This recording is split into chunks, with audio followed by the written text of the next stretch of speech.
So hi everyone, this is Cheesable and I'll be talking about the Dune Immortality Tleilaxu Row tier list. So let's begin. This is where we were when we last left off. Based on the number of plays I had with Immortality, I think I like some of the expensive cards, and the cards that were expensive and I did not like Beguiling Pheromones and Twisted Mentat. I think both are a little bit awkward to play. I play with Beguiling a little bit more. Sometimes it's good, most of the time it feels a bit average. And Twisted Mentat just feels bad whenever you play it. So after my multiple plays, let me show you what my updated rankings are. In terms of the cards going left to right, there's some changes. However, I don't take it too seriously. I think just look at it from S tier to D tier. Yeah, but we'll talk about the cards that have moved tiers. So cards that have moved down and moved up. So for the card that has moved down the most, I think it is Usurp. Usurp has dropped down from an S tier to a B tier. It's a very powerful effect, but because it costs 4 cubes, you only get it after your second rotation through your deck. So second rotation in your deck is about round 4, and maybe you get it round 3, but most of the time you get it round 4, right? And if you're getting it round 4, round 5, the Imperium rule in Immortality does dry up very quickly. I think people are using their nukes more aggressively early on, so it leads to very similar cases with Ix as well. The Imperium row is just bad, and then you don't really have very good cards to graph this to. I think because of how the meta is, that's why it's in B tier for now. Next card that has dropped down the tier list from S tier, it is Gola. Gola, I think when Immortality first came out, it was one of the most powerful cards, and there were very powerful combos that people kept dreaming about when using Gola. However, I think when it comes to practice, it doesn't really happen. You have to find these on-play effect cards, and there are not too many of them which are exceptional. So there are some of them, but most of the time you are grafting this to an experimentation, and you're feeling okay about it, not great. And yeah, there are some cases, sometimes you do graft it and it does feel incredible. Yeah, but at the same time, I don't think that it is S tier anymore. I think it's just A tier. Still a good card, but not S tier. So we'll talk about the cards that have increased in ratings. So first, I want to talk about Industrial Espionage. Industrial Espionage, previously I rated it a D tier. I never thought that I would buy it. However, after playing with it, I actually do quite like it. The situations that you buy are not too many, but if you were to buy a graph card round 1, and this is in the row, you should definitely pick up this card. When grafted, it is very, very strong. Like drawing one card and then you get an additional research and a cube, that's almost like research and a half, if you think about it. And then plus it cycles. So leaders like Leto and Ilban are actually very happy to pick up this card. I think when Immortality first released, I thought from the Tanks would be that card, that green card which these leaders would love to buy, but I don't think those two troops turn into much. However, I think this card draw makes this card very good just by itself for Leto and Ilban, and thus I'm putting it in a high B tier. I really like this card from the play that I got out of it, but still you do want to buy a graph card first. So the next card we're going to talk about is Guild Impersonator.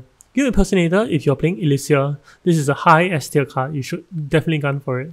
However, if you're not playing Elysia, I think it's a very good card. It's a faction access card which allows you to graph, and I think that by itself is very, very good. There are situations where you can graph this, get a double or triple bump in the spacing or spacing plus other things. It leads to very fun turns. Yeah, so I think this card is good. The more play I have with it, the happier I am with it. I'm happy to pick up this card. Next on the list of A tier cards, we have Contaminator. So I don't know why I rated it as C tier previously. But the more I play with it, the happier I am to pick this card up. I think this allows you to fight very hard for the Fremen Lions, and as compared to other leaders, like when they go to Fremen, they aren't so excited, but you're just happy to go there and passively you attack the Alliance as well. I think in the current meta of getting Swordmaster, this card is very good. If you have Swordmaster and you have Contaminator, you're very happy to use one of the actions to get a Scarab, to get a bump in the Fremen and put in some troops. Yeah, I think this is an A tier card. If you are in line for Swordmaster, do pick this up. So the other cards that have moved on to the S tier we'll talk about now. So Subject X137. So this is one card that I think if you're near the first genetic marker, you definitely should pick it up. Or if you're after the first genetic marker, do pick it up. No, just the on buy, you get 2 cubes for a scarab. That is already better than what the baseline conversion is. And then you get 1 or 2 plays out of it, you can easily reach the end of the scarab track, getting you another point, or if you're somewhere in the middle, it's very easy to get the first scarab point. I think this is a great card, and you should definitely consider picking this up. S tier card. So Slick Farmer has also won me multiple games, whether it's just to get me Solari to get Sword Master or High Council, or some games where you're just like farming Solari, Yuna games or such. This card has won me multiple games. I think the flexibility of it is the most important thing. You get the Solari, and if you have the Solari, you can convert it into a Beetle. And if you don't have the excess Solari, you can always just maybe activate it, the conversion once, and hit the first scarab point. Overall, it is very good.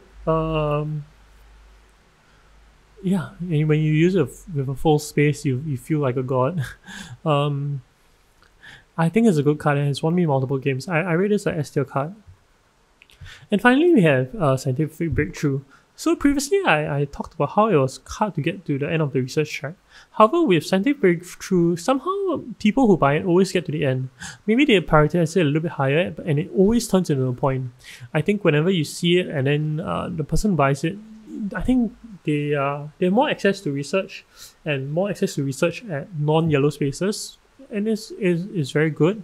And because you can get a double research bump by going to research station, and research station is something you do want to go to at the end of the game, you can very easily hit the last row and the last column and get 2 genetic markers, and you trash this card for a point. I think this card turns into a point very easily and gets you a lot of other benefits along the way. So because it turns into a point, I think I rated S tier card. So that is all for my update. Yep.